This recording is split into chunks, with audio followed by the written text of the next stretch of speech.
if you didn't have anxiety before, you do now. And if you did, it's got to be through the roof. Yeah, and it's through the roof. Yeah, for sure. And, I'm giving you all a virtual hug right now, seriously, but you're still doing it. And you should give yourself a pat on the back because you're kick-ass. What's up, everyone? Welcome back. How do you deal with unexpected events? That's what we're talking about today. My name is Todd, and I'm here with my wife and business partner, Jen. Hello. Hi, Jen. Hi. That's all I got. I'm just waiting for the music to wind down so we can get into the sponsor. So cool. Welcome back to the Hello Hair Pro podcast. Winding down music. All right, before we jump in, we want to let you know this episode is brought to you by our friends at Ping Pong Design and Marketing. If you want to love your website again, or you're looking for more clients to fill your business, Ping Pong wants to make the internet a better place with websites and marketing campaigns that inform and convert. Ping Pong's also offering our audience a special discount off of any website or digital marketing campaign. So visit the show notes, reach out to Chris, and get that going for your business. You'll see improvements. You will. Not just for the hair industry, but the whole health, beauty, fitness, whatever you got. They can help. Do it. All right, let's dive into the show. So, unexpected events. Today, we're going to kind of focus on the negative because I don't think people really struggle with unexpected, like, oh, I found $20. That sucks. How do I deal with this? Yeah, how do I deal with this? $20. So, what I'd like to do is start with letting everyone know that shit happens. I was going to say, shit's going to happen. Yeah. It's going to.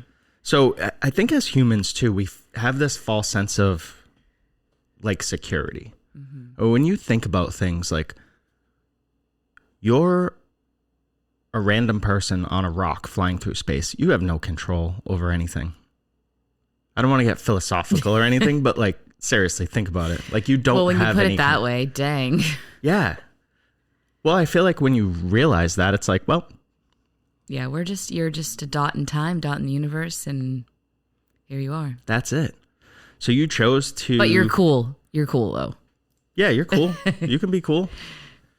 So you chose to open a business or run a business or go to work, whatever. All of that stuff comes with risk. I think if you're a business owner and you don't want risk, stay home. Yeah, I had to explain it to someone the other day that owns a business, and I'm like, you take on all the risk. What are you talking about? And they're like, I didn't look at it that way. Like, yeah, it's all you that got it going, your money or your, financial name, whatever it is that you did, but it's all financial name. Yeah, I was thinking like if you signed a document to take out a loan, it's your financial name. It's your signature? Yeah, sure.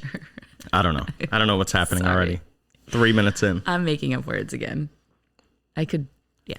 Anyway, but yes, you take on all the risk, and I had laid out some points, and they were like, I didn't think of it like that at all. Yeah, when you have a business, and this is a completely different show, and it's going to piss everyone off, but when I look at like independent booth rental versus like a salon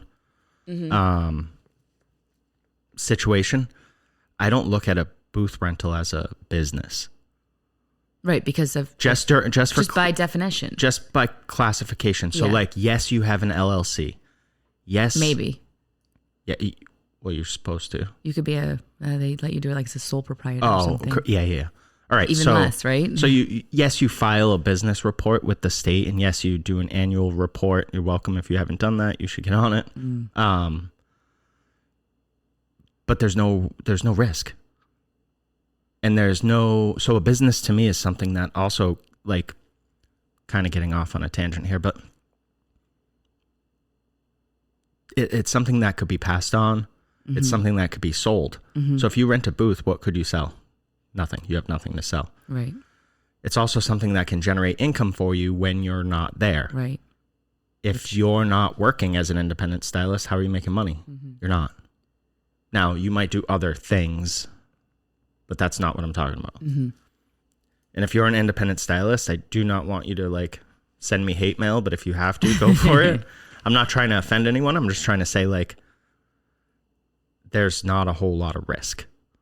Right. I think it's just quickly realizing where you point. are in the business world. Like, exactly. That is the least amount of risk you can take is doing it that way. Right. That's how I started. I totally get that. You buy some products, you just set up shop in someone else's place and you pay them rent to be there. It's really... Do they have long-term contracts? I never did. So, yeah, I had someone ask me once to sign a year lease. You said no? I said no and I got kicked out. Took a risk. Took a risk. Hey, so maybe there is risk. And guess what? My stuff was packed up and I had to go. But I pivoted and I was at another salon that afternoon taking my same client. So let's dive into what we do, sort of in general. And then I'd like to get into some tips that might help people like during like a crisis mode. Not every issue is going to be a crisis, but you know what to do when you're in it, dealing with it. And then toward the end of the episode, we'll dive into what to do after, because I think a lot of people forget that part, that there's work to be done after. Right. Might not be a lot, might be very little, but we'll get there.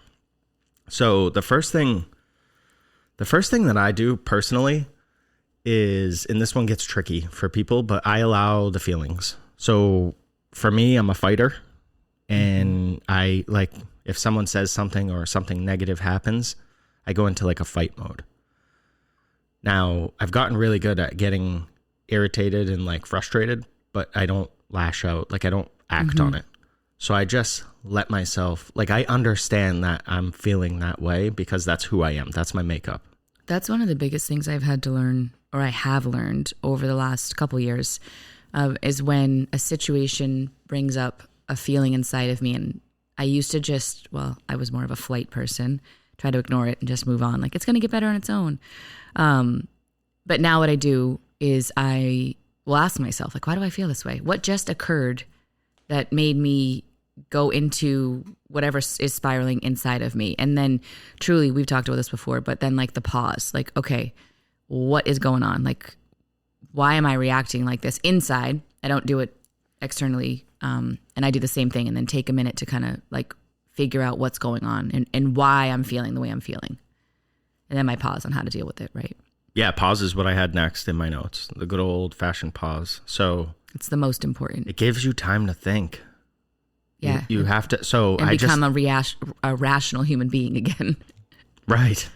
Yeah. So something happens. It pisses you off. Pause, dude. Yeah. Don't just run into it because you're still feeling the feelings. Yeah. So. Yeah. Be better than those feelings. Like learn from them. Right. So feel what you need to feel. Be pissed off. If you need to run. If you need a day to hide at your house in the closet, go hide in your house in your closet. I don't know. Yeah. I've but actually then done that before. I have. Jesus. So then realize though, that you need to pause, and then you're going to have to go towards the problem. If you're somebody that runs, if you're someone that fights, you're going to have to not fight. You're going to have to approach it. Right. The next part's going to be really after. Well, the pause becomes most difficult for me, but then used to. And now it's I have to deal with it thing. Gotcha. So, and the next thing that I do personally is I ask, do I even have control or influence over this? Mm-hmm. That's a good one. Because sometimes it may not matter. Things are going to come up and you can't do anything about it. It's not on you. It's something that happened and there's nothing you can do. And that's okay. If you don't have control or influence over a situation, don't spend your time. Yeah, it might be one that you really do need to move on. Like there's nothing you can or cannot do to get through it. Just learn from it, maybe. Yeah, for sure. Okay, so we'll call it crisis mode. During your unexpected situation, your unexpected event, whatever came your way. Whatever you guys are calling it these days. The first thing I have in my notes is that this is not the time to be concerned about others that are outside of your business. Yes, very, very important. Because I think a lot of people out there will like have something happen and immediately you think, how's everyone going to judge me? Right. How does my business look? You feel like you almost need everyone's opinion to tell you even what to do so you do the right thing. It's the right thing is the thing that's for you, that meets your mission, your core values, your vision, all of those things. Always, that's right? That's what's right. And when you have that laid out, you realize that's what's right. It helps you answer that problem. Yeah, that's a big one. Yeah, I'm really good at not caring about what people outside of the business think. I used to care way too much. Yeah, I don't. I still care, but in a different way. And I love when people are proud of situations that we've handled and dealt with. But I've come to a realization that at the end of the day... Well, wouldn't those be people inside your business or no? You're talking about random people on the street? Yeah, for sure. Inside the business, yeah. But there are people that, crises have happened and we've dealt with it, or how we've changed things and haven't liked it. But at the end of the day, I don't know, now I put on my business hat and I'm like, well, this is how we run things. And I feel confident behind the decisions because they're made off of our mission, our core values. So it's what we stand behind. It's on our wall. So I'm proud that I'm standing behind everything we set out to do, even in a crisis mode, So I remember when I was in the gym world, I remember people would talk. There was all sorts of chatter behind the scenes, like, hey, did you see this gym? They just lost 5 members. Oh. Or, hey, did you see this gym? So-and-so just I've been that moved over there. We have too, actually. Have you seen this? And what's going on over there? Someone tell me. And I always thought, I don't care. Yeah. I would have other gym owners that were like, did you see what happened at that gym? Like, no. How? I was at mine. Right. Doing my stuff. Too much involvement with outside influences is not probably your friend in a crisis mode. No, it's super toxic. Yeah, can be because it can influence your decision now and throw things off. And guess what? Now you have more unexpected events. Yeah, I can. So in a crisis mode that I was in a few years ago when I was leaving or exiting my last salon or partnership, however you wanted to call it, I did remember reaching out and I thought about this long and hard. And I had a past owner that I worked for, and she had gone through a dissolving of her business in the salon industry also, a partnership, excuse me. And I reached out to her in that moment, or after I paused and thought about it, for clarity and for insight. Like, hey, what do you think you could have done better? Now that you're on the other side of it, where do you sit now looking back and reflecting on that? So this was before you actually left? I was still in my last salon, but it was known I was leaving. But I was like, I had my next steps. It was known what? To my partner at the time, to my staff. It was out there that I was leaving. I don't think that's the same thing though, as what we were talking about. Okay, I'm just saying that I think there are some times where maybe you have to go outside. Like that's a well, you're looking for some advice. Yeah, some mentoring. So I guess that's a different way of asking for help in that sense. Yeah, I have that somewhere in here, in the notes. Okay. So obviously, you're going to want to have a plan. You always want to have a plan. Yeah. Start out with a plan, even though everything is random. Play that Kansas Dust in the Wind song. Nothing matters. Oh my gosh. No, so even though your plan is not going to most likely go how you expecting it, but more often than not, it's not going to go the way that you expected it to go. But having a plan, there's just something about having a plan that gives you sort of like this peace of mind. Agreed. It's like I'm putting the effort in. Yeah. So, and it's good practice. Like building a plan is good practice for when something comes up and you have to build a plan on the fly. Right. Which is what happens. I feel like it helps you pivot faster too. Exactly what I wrote down in my notes is it allows you to be prepared and allows you to pivot. Yeah, I would agree with that. It's just a good habit to have. I think some sort of an idea. Yeah. What would I do in this situation? I think for the control freaks out there, it gives them a sense that they might have some control over it, or it might alleviate some of their anxiety knowing they've got a plan. And then for those people, understanding that you're going to have to pivot within that plan, and that's okay. But hopefully, writing out that plan or having it in your head allows you to like take a breath and maybe not react to that crisis and pause, because you're like, all right, I've got a plan and I'm going to work through it, and I'm going to either be able to use it a lot, or maybe some of it will help influence my next steps. Yeah, man. Sounds good. Let's wrap it up. Just kidding. Gotta go. Bye. So another thing so this kind of comes before or after or wherever. You're probably not going to do this during, but some problems that come up are going to require money. So maybe you've like miscalculated something, or you forgot that you needed insurance, or you forgot that because that happens. That happens. You forgot to account for whatever. It doesn't matter. Your software. You were like, oh shit, I don't have a software system. What am I your doing? washer and dryer break, or like anything, perfect right? example, like, right? So that stuff's gonna happen if you have some money that's accessible, like a working account, some capital somewhere that you can access. That's not a bad idea. Yeah. And you have it sitting there for that time period, not to spend just because you feel like it. No. Don't touch the money. But so you could go through, I don't know what it looks like right now, but I remember I'd worked with the SBA. I was just thinking. And we had like a, sort of an emergency loan. Like we didn't touch it, but we had access to a chunk of money. If we needed. Yeah. And it's pretty quick to get, but if you're listening to this and you're like, I don't have any money anywhere, reach out to the SBA. Like, yeah, go to wherever you bank. They can help you out with that. There's a business department there, and you should have, because if you don't use it, it doesn't cost you anything. Right. It's that's just sitting that's the there. bonus of that sort of loan. But when you get in a situation or something comes up, again, it'll help like that anxiety for you to be like, whoa, hold on, I have this SBA loan sitting there.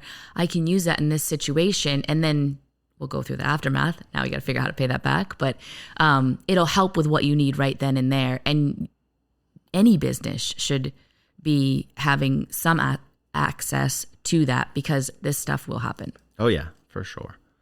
The next thing I had in my notes was to do actual research. So don't just watch like social media and think that you're researching an industry. Right? You've got to like dig in. So say you're someone that wants to open a salon, because we have a salon. So that's where we live right now. Research salons. Like, go to them. Talk to owners. Absolutely. Talk to designers of salons. Talk to whoever you can in the industry. We did a lot of that before, because I wasn't in the industry. You were in the industry, so you had way less research. But I talked to, some COOs of pretty large companies. Yeah, huge. Huge companies. And just pick their brain. And it was and you shockingly... did that with all of those were in this industry or related to this industry, so you could understand. Well, that's the industry I was researching. Yeah. You dork.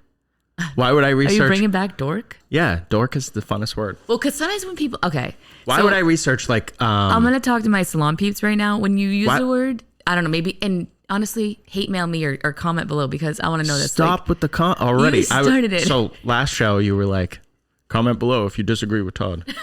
Did anybody comment? There's nowhere to comment. It's a podcast. That's right. Shit. Sorry, guys. So I guess they could leave a review.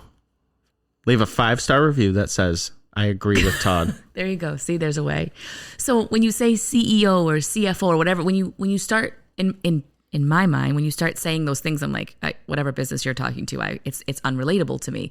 But you were talking to CEOs and CFOs or COO, whatever all the C and the O's are. You were talking to them in businesses that were all part of the salon industry. That's all I was saying. Yeah, I spoke to a COO, former COO now, of a large color line.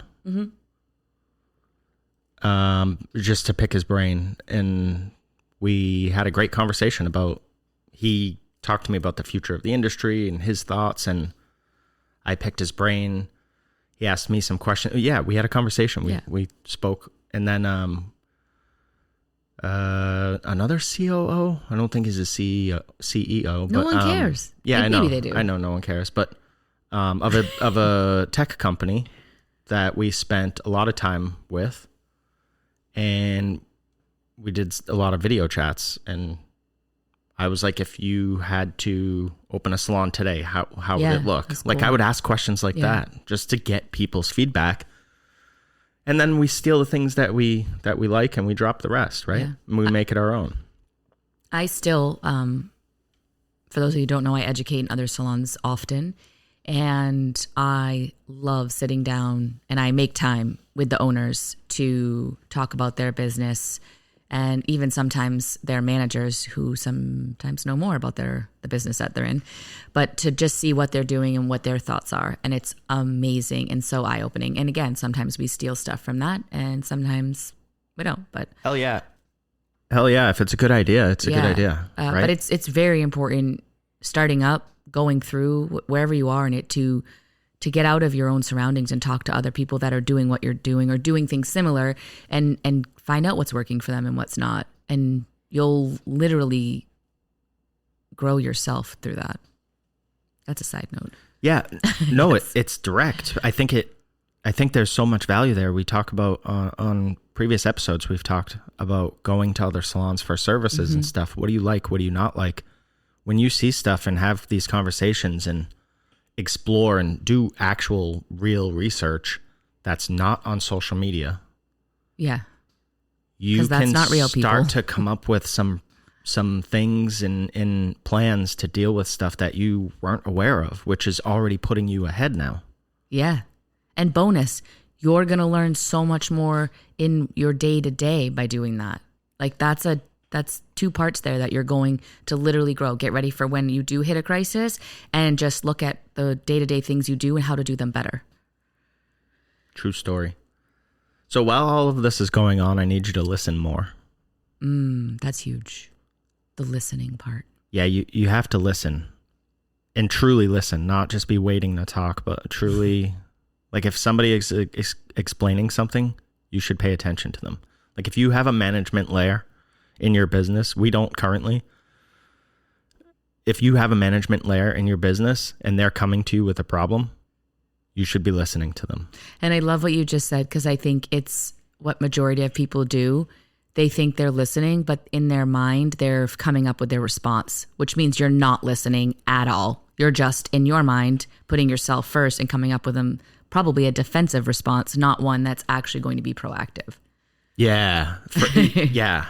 Right? Because you're like, I can't wait till they shut up so I can prove them wrong. Yep. Or whatever it is. Yeah. But it's normal to do that, but it's a very bad habit. And if you can break that. People love to argue, huh? Yeah. Or stand up for something that they think they're being accused, or you start to feel like someone's attacking you, whatever it is. But if you can grow as a person, and if you take one thing out of this podcast today, in my opinion, would be to truly listen when someone's speaking to you, not be coming with that response. And then like, even if you can't respond at that moment, that's okay. Be like, you know what, give me a couple of minutes. Let me just take in everything you just said and I'll get back to you. There's nothing wrong with that. I feel like sometimes people think I'm not listening because because I process what they say before I speak. So there's like this downtime in conversation, and it throws people off because they're not used to that. They're used to back and forth. Look, a butterfly. Oh, yeah, there. where fucking nothing gets done in a conversation like that. Nothing gets accomplished, except I get irritated because I'm wasting my time. I don't understand that. I'm not there to just talk back and forth. All right, so during a crisis, I feel like every one we talk about is the most important, but this is a big one here. You need to identify the real issue. Yes. Like, go as deep as you can on this. Like, what is the actual issue? So in the hair world, what's something that happens? Cancellations. Cancellations happen, it's a right? good one. What is the actual issue, though? It's not the other people. Is it your policy? Mm-hmm. Is it your booking system? Is it your whatever? We could go on forever. What is the actual problem? And then how do you formulate a plan to fix that? Because you can't just fix people cancel. Right, that's going to happen. Right, yeah. So for starters, daily, yes, weekly, you're going to get cancellations happen, monthly, because wherever you are. Yeah. we're people and unexpected events come up for other people. Right. They can't make their appointment and that's just because life.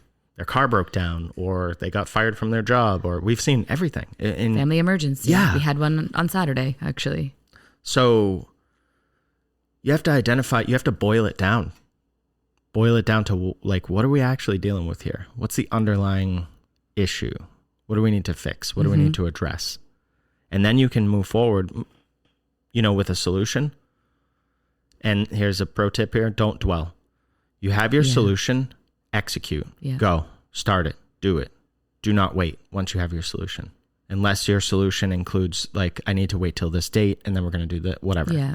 Right? There's always a circumstance that I didn't see coming. Pun 100% intended. That was a good example too, because I think cancellations as a whole is one that gets people very salty. So I think that for a lot of people could kind of put them in that crisis mode. Like, I've had so many cancellations this week. What am I supposed to do? And like there is something to be said about that and having a plan. I know it's a general, just an example, but that's one that I think it'll get people thinking and have a plan on how to deal with it. I'd love to tell you how to deal with your cancellations, but we have our own way and my way may not be your way. No, it shouldn't be. Everyone should have their own sort of thing. Here's another one that just popped into my head. I'm a stylist. I have an appointment at 10 a.m. I wake up at 9:30 and realize I forgot to set my alarm. Mm-hmm. That happens to people. Mm-hmm. It's cool. How do you handle it? I don't know. I don't have the answer. I'm just saying like that's something that happens. Right. Yeah. So. But these things come up. They happen. What do you do? Just wait for it to happen and then freak out on that day? Or do you say like, okay, step one is like, call the salon or call my boss or call the manager or call the client, like, what is your step one? So that way you at least are moving. Mm-hmm. You're not just sitting there freaking out. Should I brush my teeth? Should I wash my face? So should I skip my shower today? Like, you know what I mean? Have like the first step, like that, break glass in case of emergency. Have that first crisis. Like I woke up late. What do? Oh, I do this. Mm-hmm. And then everything will fall into place. Yeah. It's not that big of a deal, guys. Heads will not roll off bodies. We'll figure it out. No.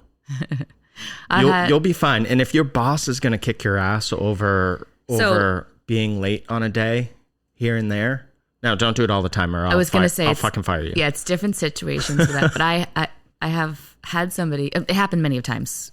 See, I wasn't even going to point it out, but since you did, many of times.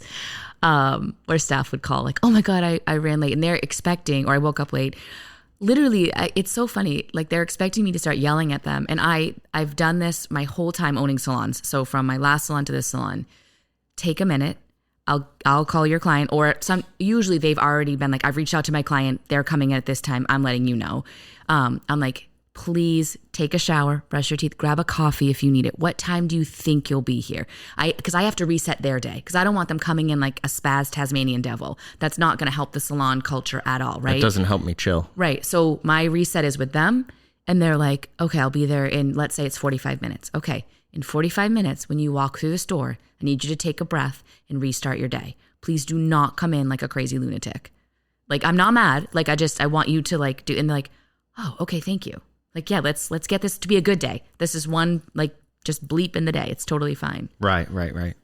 I think that maybe people are afraid to just accept that they're going to have to shuffle days around. Yeah. I know I've heard before from people running late, like, great, now I'm running late all day. Why? Why not just shift everything? Yeah, we'll figure it out. You don't need to be spazzing out, running around the salon all day in chaos. That's not healthy. I would want to quit. I wouldn't even want to do a job like that.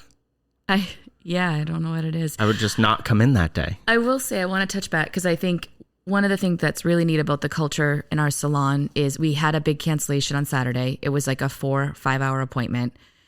It was a family emergency and the staff member had come in and it was sweet. She was like, got all dressed up. She was so excited for this client. And she looked at me and she's like, I don't think she's coming. How long should I wait? And so I'm like, she's like, I reached out to her. I'm like, I'll call her. And she's like, okay. She's like, you know what, Jen? It's totally fine. I'm going to hang. I have a mannequin in my car. I got a plan. If she doesn't show up, I have a plan and I'm going to work on this. I'm going to do this. And that's what I'm going to do until my next one comes in. And the woman reached out and she was like, oh my God, I had a family emergency, whatever. But the staff member, I didn't have to say anything. She was like, I've got this. And she just rolled with it. It was like, I'm going to work on X, Y, and Z. And that's how I'm going to handle this. Weird. Have a plan. Yeah. Because we talk about a cancellation crisis all the time in the culture of our salon and that like, how do you deal with the downtime and embracing it to be positive? Yeah, if you want to be irritated because somebody ghosted you for the 19th time, be irritated with yourself because you let them book. Yeah, if that's a habitual thing, right? Yeah. Done. If you want to be irritated for a minute because a client no-showed you, be irritated, but then understand that you could do something way more productive with that time. That's just, you could sit there and dwell, or you could be appreciative for what you do have, which is time now to work on something or to take time. Even we've talked about this a lot, but go take a ride and listen to some music, whatever. Yourself. Yeah, take some time for yourself. All right. Oh, this is an interesting one. So keep in mind that you may need to do nothing. Did we already mention that? Kind of in the beginning, we kind of touched on it. There may be nothing to do. It might be just have to move on. Maybe it's a learned situation and there's nothing to do. So we had a client that wrote a review. I don't even remember what happened, and it's irrelevant, but they wrote this like crazy review on Google about how none of the stylists at Hello are licensed. Oh, yes. And how we mislead the public and all this stuff, which is not true. 100%. Anybody listening can come in. The like, licenses are hanging on the wall. Yeah. Okay. So I paused. I made you aware of the situation. Mm-hmm. And then I said, I'll reply tomorrow. Mm-hmm. So the next day I reply and I wrote positively, like, all these things, mm-hmm. like, I don't understand the comment about blah, blah, blah, because everyone's licensed. That's just not true. If you'd like to talk more about it, I would love to talk to you offline. I probably didn't use the word love because I probably wasn't interested in talking to the person at all, but I would have had the conversation. But it was a positive response. Because part of owning a business is having conversations. Yeah. And the review got removed. Yeah. And I thought, wow, killed them with kindness. So like 3 days later, I get an email from the Better Business Bureau with the same exact thing, but like more in depth and more like trashing the business and all. Just that was so annoying. It was I forget the term. It's not slander, but it was literally like just all these things that were not true in writing. So if anybody remembers that term, comment below. So with a 5-star review. So I thought to myself, I've already responded to this. Yeah. So now I'm doing nothing. So the person kept reaching out to the Better Business Bureau because you see that communication. Just being like, this business really won't respond. No, this business already responded. Right. So at this point, you wrote the same thing, but then libel. Libel is the word I was looking for. So you wrote the same thing over again. You added to it, but what do you want me to do? Say you're wronger? Yeah, like you're more wrong now than you were before. So there was nothing to do. I didn't do anything. The Better Business Bureau is not a government agency. Just because it says bureau, like you're not obligated to reply to them. In case you didn't know, that is a fun fact. We actually, because we reached out to our attorney to check, like, what are we supposed to do here? And we were advised. No, I already know that. I know, but I think we did check. The Better Business Bureau was not a, it's not a government thing. Because in crisis mode now, guys, I'm literally having a crisis mode and I'm like going into a cave. Like, what are we supposed to do? Yeah, I'm not going to do anything. And then, take a minute, pause. No, and then our attorney advised us he said, generally, I recommend people do reply because it looks good, but you've already replied. Right. They took it down and then, like, what are you going to do? Reply on every platform? Like, is she going to Yelp next? Yeah. You know what I mean? So this is when people are like, running a business is so fun. You guys are so lucky. I'm like, I've never had anyone say that. Oh my God, people say all the time, you get to make your own schedule. I'm like, that's what you want? That's what you want to know. I hope some of you are laughing right now because I'm sure people say it to you. Like, there's just so many things you deal with, and yeah, you just got to be able to deal with these unexpected situations. True facts. So the next thing you can do during is to evaluate along the way. So if you're in an actual crisis where your world is crumbling down, you can do this after. But generally, if you're able to calm yourself and you have some experience with just being around businesses, running businesses, managing businesses, what the hell ever, write some stuff down as you go. Yeah. If you can prevent something from happening in the future by just paying attention and spending a little time on some detail work now, go for it. Take advantage. Anything else of the like sort of during? No, hopefully there's some good examples there that's relatable, and I think those were great. Cool. All right, so what do we do after the fact? Yes, the aftermath. The aftermath of the worst crisis ever. Your world all fell apart. It's going to be the worst year ever. I have said that before in January. My blow dryer broke. Worst year ever. Yeah, you did say that one year in January. In the fridge. Like, see, I've come a long way. Yeah, true story. It's going to be a long year. That's what I said. I know. It's going to be a long year. It was like January 10th or something. I'm kind of dramatic this year at times. Sucks. In case you didn't know. All right. So after the fact, I think it's important to learn the lesson. There is a lesson there. Yeah, always. In whatever whether you happened. like it or not. I don't know what it looks like for you. I don't know what your process will be. For me, again, it's just usually thought experiments. It's just thinking through things like, what could I have done different? Yep. Maybe nothing. Again, maybe nothing is the answer. There's always going to be those fluke things that happen that just happen. There's nothing you could have done. For example, I'll give you an example. How about, what about like a global pandemic? Who saw that coming? Who had that in their business plan? We didn't.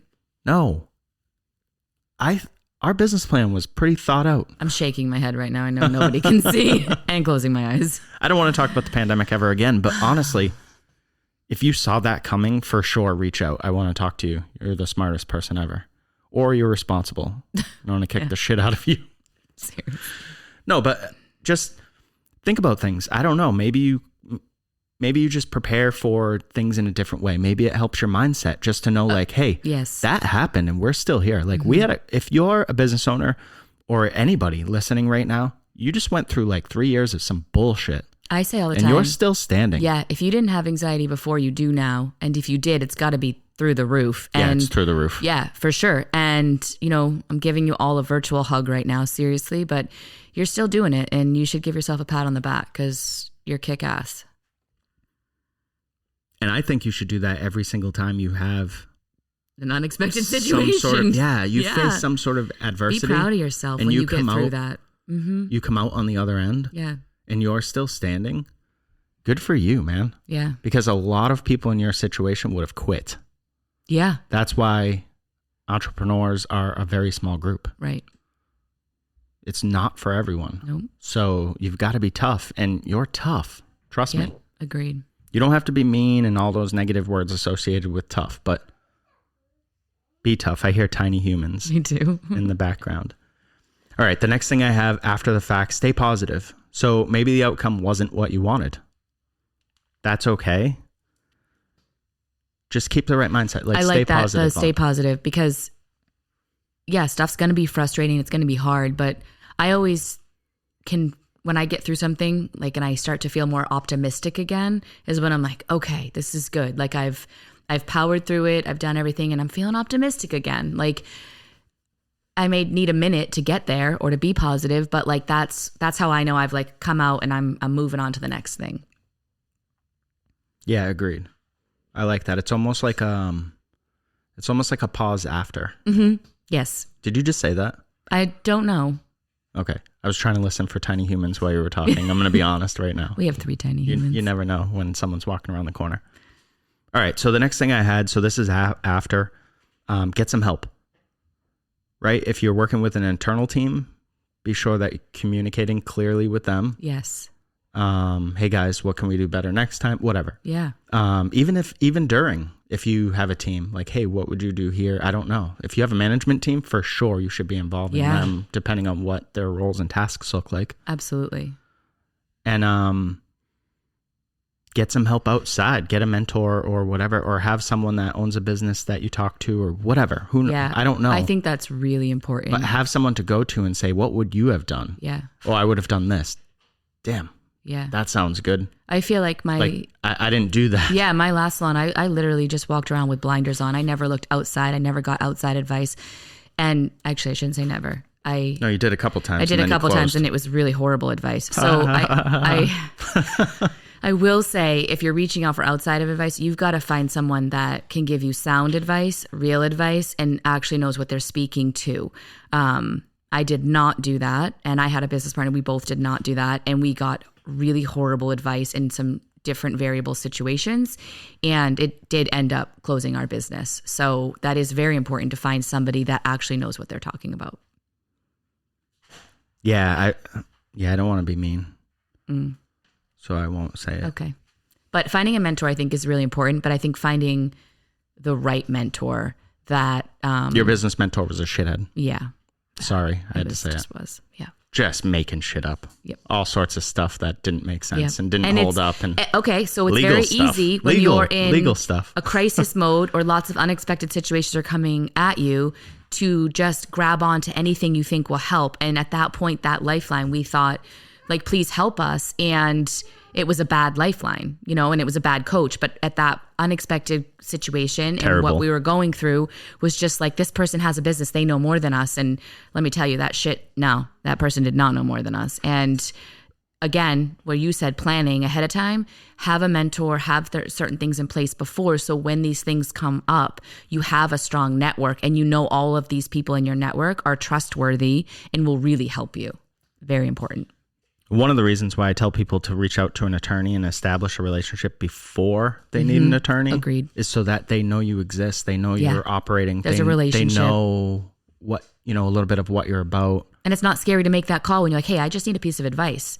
Like, they're like, yeah, sure. What's up? It's just a regular call. It's not weird, So the next thing I only have 2 more things on my list, so we can wrap up, but revisit your goals after. Love that. So look at things this way, and this is why you revisit your goals, not necessarily to redo anything, but just in a day, in a week, in a month, in a year, is this going to have any impact on your, short, mid, long-term goals? Mm-hmm. Maybe your short-term goals, I don't know. I doubt it, unless something really bad happens. Right. But I don't know, washing machine breaks, yeah. Your short-term goal of washing that laundry tomorrow isn't happening, right? But really, like, going to the laundromat for a day, like, is that the worst thing for your future goals? Like, no. So even just be careful with even labeling things, I guess, would be a good takeaway there, because this isn't like a crisis or anything that throws your business off. It's not a setback. That's the word I was looking for. A setback. It's not setting back your goals at all. The last thing that I had on my list was to exercise. I love that. So important. Go blow off some steam and get focused. I think that's amazing. And I don't think people put enough value in what exercise can do for them, for their mental stability, I guess, for just life. Like, it's really important for you to put yourself first and really take care of yourself. And when you exercise, it's kind of doing that. And don't say, I don't have enough time. Because if you don't put yourself first with some self-care, like, nothing else is going to ever grow the way you want it to. You have to find time for that. True story. All right, we can wrap on that. All right. Sound good? Let's get out of here. Thanks so much for listening. Subscribe, leave a comment, all that stuff. And have a great day. We will see you next time. Thanks. Bye. Bye.